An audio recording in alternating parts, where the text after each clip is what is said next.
In today's video, I will walk you through how to add audio in CapCut PC. Please like and subscribe if this video helps you. To begin, open CapCut on your computer and load the project you want to edit. If you do not already have CapCut installed, you can visit the official CapCut website and download the PC version.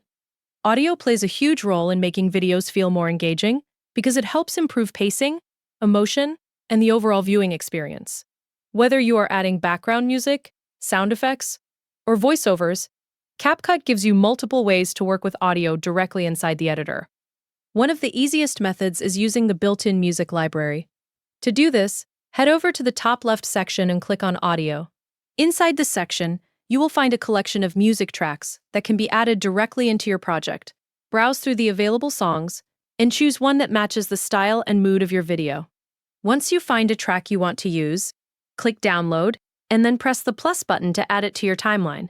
After adding the music, you can adjust the volume, trim the length, and reposition the audio so it lines up properly with your video. This helps create smoother edits and prevents the music from overpowering dialogue or important sounds. Another way to add audio is by importing files directly from your computer. Go back to the Media section and locate the audio file you want to use. You can drag the file into the media area or use the import option to find it manually. Once the file appears in your media library, drag it down onto the timeline. From there, you can trim the beginning or ending, adjust the volume, and control exactly where the audio plays within your project.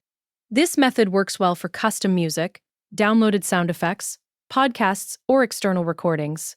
CapCut also allows you to record voiceovers directly inside the editor. On the right side of the timeline, look for the microphone icon and click on it. A recording window will appear where you can choose the microphone you want to use. Once ready, start recording while your project plays. When you finish, stop the recording and the voiceover will automatically appear on your timeline. You can then edit it like any other audio track by adjusting the timing, trimming sections, or changing the volume. And that is how you add and manage audio in CapCut PC using built-in music, imported audio files, and voiceover recordings.